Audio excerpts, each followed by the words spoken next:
मुलाज़मीन, बहनों और भाइयों, अस्सलाम वालेकुम। मैं सबसे पहले आप तमाम बहन भाइयों की अजमत को सल्यूट पेश करता हूँ कि आप इस ब्लैक आर्डिनेंस के खिलाफ MTI के खात्मे और इसके रोल बैक करवाने के लिए मुतहद हो चुके हैं, डटे हुए हैं। आपकी अजमत को सलाम पेश करता हूँ और दुआ गो हूँ कि अल्लाह ताला इसमें जल्द अज जल्द आपको कामयाबी अता फरमाए। एपका पाकिस्तान की तरफ से हम आपकी मुकम्मल हमायत का ऐलान करते हैं और हुकूमत को, वज़ीर आज़म पाकिस्तान इमरान खान साहब को ये वार्न करते हैं कि आपका मोटो था दो नहीं एक पाकिस्तान बनाया जाएगा। रियासत मदीना का तस्वर पेश किया था आपने, अंधाधुंध सबसे ज्यादा मुलाज़मीन बरादरी ने आपको वोट और सपोर्ट किया, दुआएं दी। रवायती जमातों को मुस्तरद करते हुए आपको लाने में किरदार अदा किया। आज सरकारी मुलाज़मीन पिस गए आपके 2-2.5 साल दौर में, तो खुदारा होश के ना कर लो। IMF, वर्ल्ड बैंक के ये झंडा इस कौम के ऊपर मुसल्लत करना ये बहुत बड़ा जुल्म है।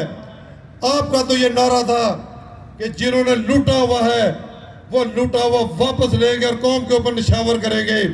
आज IMF, वर्ल्ड बैंक जिन लोगों के साथ ये स्कीमों की सूरत में, PMU की सूरत में या दीगर अंदाज में फंड देते रहे, फंड गुर्द बुर्द करते रहे, कंपनियां बनाते रहे, उन्होंने लूटा।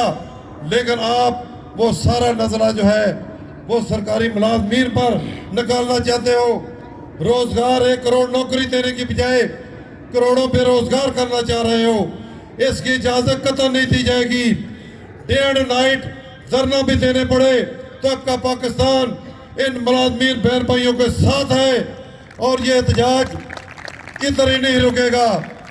अगर ये इनका मुतालबा पूरा ना किया गया, MTI को वापस ना लिया गया, निजकारी को वापस ना लेने का फैसला किया गया, तो आपका पाकिस्तान के प्लेटफॉर्म से मैं डॉक्टर असफंदियार साहब और उनकी पूरी टीम को, तारक महमूद सैलवी साहब, रियाज गुजर साहब को यकीन दिलाता हूं कि जब आप एक मुसम्मम इरादा कर लेंगे, हुकूमत इस फैसले को, इस ब्लैक ऑर्डिनेंस को वापस लेने की तरफ नहीं आएगी।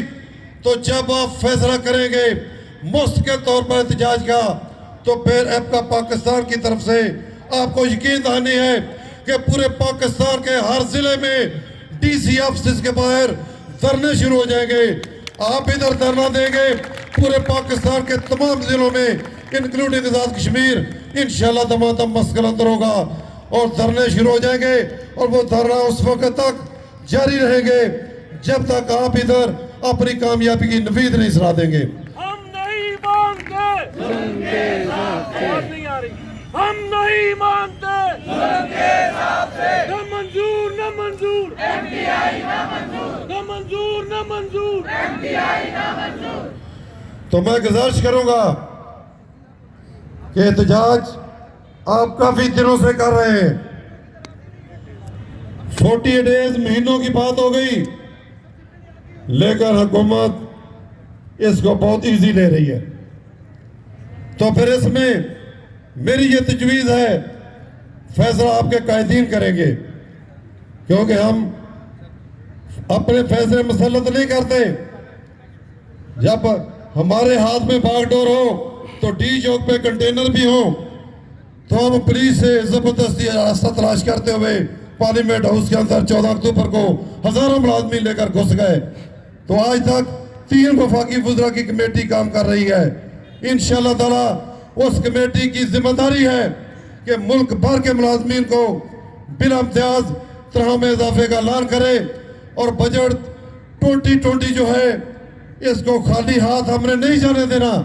ये आपका पाकिस्तान का फैसला है और हुकूमत और एजेंसियां नोट फरमा लें।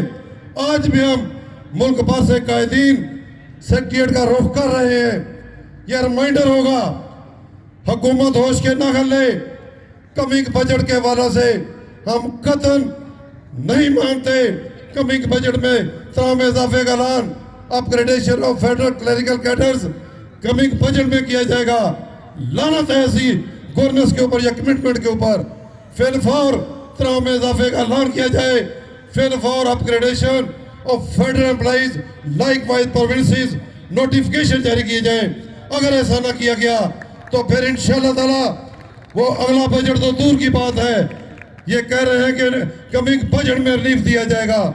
कमिंग बजट में तो आप रिलीफ क्या दोगे? कमिंग बजट में तो कमिंग ईयर में जो आपने ज्यादतियां करनी है, जो चीनी सब्जी और हर चीज महंगी करनी है, उसका रिलीफ भी आप नहीं दे सकोगे। तो इस साल का और पिछले साल का इन 2 सालों में हर सरकारी मुलाजिम की सैलरी 60% कम हो गई है। तो इसका जिम्मेदार कौन है? जनाब प्राइम मिनिस्टर साहब, हर सरकारी मुलाजिम की सैलरी 60% उल्टा 2 सालों में कम हो गई। तो फिर आपने मुलाजमीन को क्या दिया? क्या प्यार किया मुलाजमीन के साथ? क्या रिटर्न दिया मुलाजमीन को? मुलाजमीन किसी भी मुल्क की रीढ़ की हड्डी की मानत होते हैं। आप उस रीढ़ की हड्डी को मरोड़ रहे हो। जब इस हड्डी ने मरोड़ा दिया तो फिर हुकूमत नहीं रहेगी। साडा हक सारे बोलो यार, क्या बात है? साडा हक, साडा हक, साडा हक। सरकारी मुलाजमीन के एहतजाज को कोई एजेंसी का साथी या मीडिया का साथी ये ना समझे कि हम किसी सियासी जमात के अलाकार हैं, कतई नहीं। हमारे ये प्लेटफॉर्म आपका पाकिस्तान समेत तमाम प्लेटफॉर्म जो है ये सियासी वाबस्तगियों से बालातर है। हम सरकारी मुलाजमीन के 2 वक्त की बाइज्जत रोटी की सर्वाइवल, माँ बाप और बीवी बच्चों के बेहतर मुस्तकबिल की खातर फलाह महबूद के लिए आवाज उठाते हैं और हम इससे पीछे नहीं हटेंगे। आज मैं आपसे अपील करूंगा कि 48 डेज के पीसफुल प्रोटेस्ट को, आपके इस एहतजाज के अंदाज को गवर्नमेंट ने तवज्जो नहीं दी, जो ज्यादती है। पीटीआई का तो ये नारा था कि ये पढ़े लिखे सियासतदानों की जमात है, इंग्लैंड से काफी हद तक तल्लक रखने वाले से इमरान खान की जमात है, इंसाफ वाली जमात है। तो इंसाफ तो ये कहता है कि 4 लोग भी कोई प्लेन कार्ड लेकर खड़े हो जाएं, अपनी तकलीफ के लिए बाबर करवाएं तो उनकी बात सुनी जाए, उनसे मिल बैठकर गुफ्तगू शनीद की जाए, या उनको कन्विंस कर ले, या उनसे कन्विंस होते हुए उनका हक उन्हें लौटा दिया जाए। लेकिन 48 डेज के एहतजाज को अहमियत न देना ये इंतहाई ज्यादती है। तो अब जिम्मेदार कौन है? एडमिनिस्ट्रेशन जिम्मेदार है। एडमिनिस्ट्रेशन और हुकूमत ये साबित कर रही है कि ये जो एहतजाज का अंदाज है ये उन्हें कुछ परेशान नहीं कर रहा। तो फिर अब आप फैसला करो कि आपका ये एहतजाज, आपके एहतजाज और आपके मौक़िफ़ को हुकूमत के नज़दीक अहमियत नहीं दे रहा, तो फिर अब आपको एहतजाज का मोड चेंज करना होगा। इधर से निकलकर हर रोज घरों में जाते हैं, कोई बात नहीं, कोई हफ्ता 10 दिन के लिए घरों में नहीं जाओगे तो क्या फर्क पड़ जाएगा? अपना हक लेने के लिए लेटर मिला कोई नहीं, कुर्बानी देना होगी। कभी हक ऐसे नहीं मिलते, ख्वाहिश से नहीं गिरते फल झोली में।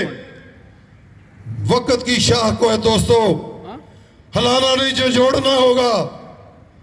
कुछ नहीं होगा अंधेरों को बुरा भला कहने से, अपने अपने हिस्से का दिया आपको हम सबको जलाना होगा। तो मैं गुजारिश करूंगा जनाब डॉक्टर असफद यार वली साहब, तारक महमूद सियालवी साहब और भाई रियाज अहमद गुजर साहब को कि बड़ा एहतजाज का ये पीसफुल अंदाज हो गया। हमने कोई तोड़ फोड़ नहीं करना, लेकिन इसमें मजीद थोड़ी सी तब्दीली लाना का सोचे। डी चौक पे जाएं, पार्लियामेंट हाउस की तरफ जाएं, रात दिन की बुनियाद पर पीसफुल धरना देकर बैठ जाए। कतई ना घबराए, क्या हुकूमत नहीं घबराएगी? घबराएगी नहीं घबराएगी तो दोस्तों अल्लाह ताला की लाठी बेवाज है। जब आप रात दिन शदीद सर्दी में बैठे होंगे तो अल्लाह ताला की जात पाक तो देख रही है। आप कोई मुल्क और रियासत से या हुकूमत से हिस्सा नहीं मांग रहे, आप वही मांग रहे हैं कि जहां आपके रोजगार का वसीला चल रहा है, इस अदारे को बचाना है। ये गरीब अवाम, गरीब मुलाजमीन के लिए एक रोशनी की उम्मीद है, इलाज मुआवजे की उम्मीद है, मुलाजमीन के रोजगार इससे वाबस्ता है। जब ये प्राइवेटाइज हो जाएगा तो ना ये मुलाजिम रहेंगे, ना ये मुलाजिम बाइज्जत सर्विसेज अंजाम दे सकेंगे और ना किसी मुलाजिम को, ना किसी प्राइवेट गरीब आदमी को इधर इलाज मुआवजा मुयसर हो सकेगा। तो इसको बचाने के लिए दोस्तों, मेरे भाइयों और बहनों, अपनी सफ़ों में इत्तेहाद पैदा करते हुए इस अंदाज को, एहतजाज के इस अंदाज को थोड़ा ज़रूर तब्दील करने में नज़रसानी करें, क्योंकि गवर्नमेंट ने 48 डेज़ के एहतजाज को अहमियत न देते हुए खुद ये साबित कर दिया है कि हुकूमत चाह रही है कि ऐसे हम नहीं मानेंगे, एहतजाज का कोई और रास्ता अख्तियार करे। तो उसके लिए थोड़ी सी इसमें शिद्दत लाने का फैसला किया जाए। आखिर में फिर आप तमाम मुलाजमीन बहन भाइयों की इज़्ज़त को सलाम पेश करते हुए डॉक्टर असमत यार साहब, रियाज गुजर साहब, तारक महमूद सियालवी साहब और हर कायद और हर मुलाजिम बहन भाई जो इस एहतजाज में ईमानदारी से, नीयत से इस अदारे को, इस MTI को, इस अदारे को बचाने के लिए, मुलाजमीन के फ़राइज़ मनसबी और नौकरियों को बचाने के लिए, मुलाजमीन के इस नफ्स को बचाने के लिए, मुलाजमीन के रोज़गार को बचाने के लिए ईमानदारी से डटे हुए हैं, उनके लिए दुआ को भी हूँ और उनकी अज़मत को सलाम पेश करता हूँ। बहुत मेहरबानी, बहुत शुक्रिया।